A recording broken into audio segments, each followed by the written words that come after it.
सवाल ये कि भैया हम टाइम टेबल बनाते क्यों हैं?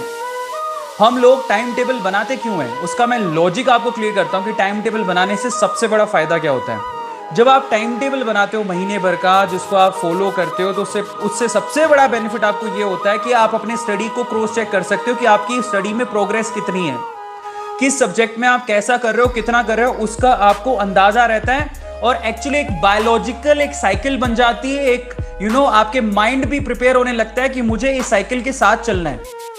जिससे वो क्या करता है कि धीरे धीरे, जैसे आप एक पर्टिकुलर टाइम पे सिर्फ फिजिक्स पढ़ रहे हो, एक पर्टिकुलर टाइम पे सिर्फ केमिस्ट्री पढ़ रहे हो, एक पर्टिकुलर टाइम पे सिर्फ बायो पढ़ रहे हो या केमिस्ट्री पढ़ रहे हो या फिर मैथ पढ़ रहे हो, तो माइंड को आदत हो जाती है, उसी पर्टिकुलर टाइम पे जाग जाता है और उसके कॉन्सेप्ट आपके दिमाग में आने लगते हैं। इसीलिए मैं आपसे कह रहा हूं कि एक पर्टिकुलर टाइम पे आप लोगों को टाइम टेबल को फॉलो करते हुए स्टडी करनी चाहिए, जिससे आपका माइंड, आपकी फिजिक आपको सपोर्ट करे, और ये बहुत ज्यादा इंपॉर्टेंट है।